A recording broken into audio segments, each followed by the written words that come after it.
लाडकी बहीण योजनेचे पैसे अजूनही तुमच्या खात्यामध्ये आले नाहीत. मग हा एक प्रश्न स्वतःला नक्की विचारा. तुमच्या खात्यामध्ये पैसे येण्यास उशीर का होतोय? की अजून सरकारने तुमचा हप्ता पाठवलाच नाही?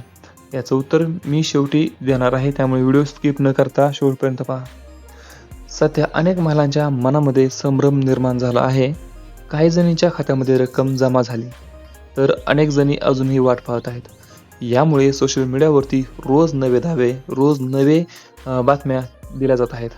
कोणी म्हणतं यावेळी 3,000 रुपये मिळणार, कोणी म्हणतं हप्ता पुढे ढकलला, तर काही जण म्हणत आहेत की 2100 रुपये येणार, 2100 रुपये जमा होणार.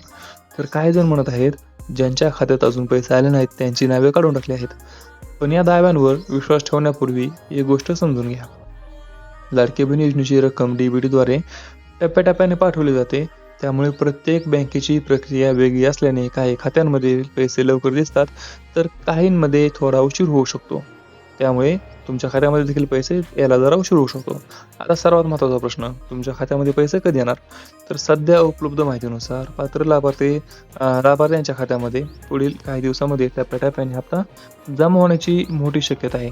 त्यामुळे खाते आणि DBTची माहिती योग्य असल्यास घाबरण्याचे कारण नाही. आणि आता शेवटचं उत्तर, किती पैसे मिळणार? म्हणजे किती पैसे येणार? तर सध्या उपलब्ध अधिकृत माहितीनुसार 1,500 रुपयाचा हप्ता अपेक्षित आहे. 3,000 रुपये किंवा 2 हप्ते एकत्र मिळणार असल्याबाबत अद्याप कोणतीही अधिकृत घोषणा झालेली नाही. म्हणजे सध्या तुम्हाला 2100 रुपये नाही, 3,000 रुपये नाही, तर 1,500 रुपये भेटणार हे फिक्स आहे. आता 3,000 रुपये ज्यांना येतील त्यांना येतील, ज्यांचे 2 हप्ते राहिले त्यांनाच. परंतु सरसकट तुम्हाला 1,500 रुपये येणार आहेत. त्याचबरोबर आजच्या व्हिडिओमध्ये फक्त एवढंच. तुमचे काही प्रश्न असतील तर खाली कमेंटमध्ये नक्की विचारा. आपण भेटूया पुढच्या व्हिडिओमध्ये. तोपर्यंत जय हिंद, जय महाराष्ट्र.